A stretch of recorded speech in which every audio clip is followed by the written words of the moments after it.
रईसी की मौत के बाद क्यों है मिडिल ईस्ट में महायुद्ध की आशंका और इजरायल में तबाही मचाने की चेतावनी किसने दी? मिडिल ईस्ट समेत दुनिया भर में बढ़ते तनाव से जुड़ी खबरों के लिए देखिए ग्लोबल टेंशन टॉप 9। रईसी की हेलीकॉप्टर क्रैश में मौत के बाद तेहरान यूनिवर्सिटी के प्रोफेसर ने कड़ी प्रतिक्रिया दी है। फौद इजादी के मुताबिक अगर ये हत्या साबित हुई तो इसके गंभीर परिणाम होंगे। इजरायल पर विस्फोटक हमले के अलावा सीरिया और इराक में अमेरिकी सेना भी निशाना बन सकती है।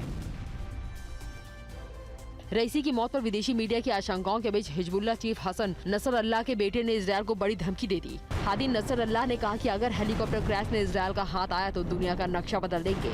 इजरायल और अमेरिका के कारण पूरे मिडिल ईस्ट में तबाही आएगी। रईसी की मौत के बाद इजरायल की सरकार और सेना भी अलर्ट मोड में है। ईरान के प्रॉक्सी गुटों के हमले की आशंका है। इस बीच इजरायल ने हेलीकॉप्टर क्रैश में हाथ होने से इनकार किया है। इजरायल ने खराब मौसम की वजह से हेलीकॉप्टर क्रैश की आशंका जताई है।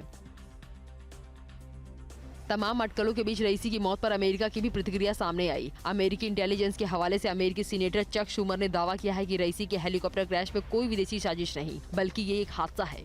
अमेरिकी एजेंसियां भी सबूत तलाश रही हैं। इब्राहिम रईसी की मौत से ईरान में हड़कंप है। तेहरान में मिलिट्री पर्सनल की तैनाती पर बॉर्डर पर सैन्य निगरानी बढ़ा दी गई है। ईरानी सुरक्षा बलों का भारी डिप्लॉयमेंट देखा गया। इजरायल और अमेरिका से खतरे की आशंका में IRGC के कई सरकारी भवनों की भी सुरक्षा बढ़ाई गई है।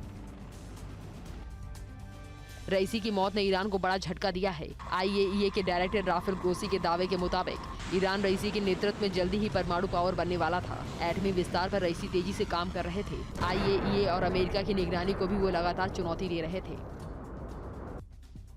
रईसी की हेलीकॉप्टर हादसे में मौत के बाद यूरोपीय मीडिया में उनके सीक्रेट प्लान पर चर्चा तेज है। खुलासा हुआ है कि अमेरिका पर नकेल कसने के लिए रईसी की योजना सऊदी अरब समेत 2 मुस्लिम राष्ट्रों को न्यूक्लियर टेक्नोलॉजी के विस्तार की थी। ईरान के परमाणु ऊर्जा संगठन के चीफ मोहम्मद एल सामी भी ये दावा पहले कर चुके हैं। इब्राहिम रईसी की मौत से बौखलाए हूती ने अदन की खाड़ी में आक्रामकता दिखाई। यमन के समुद्री इलाके में बैलिस्टिक अटैक को अंजाम देकर हूती ने बड़े हमले की चेतावनी दी। विदेशी कमर्शियल शिप पर हूती ने एंटी शिप बैलिस्टिक मिसाइलें दागी। US सेंट्रल कमांड ने भी हूती अटैक की पुष्टि की है।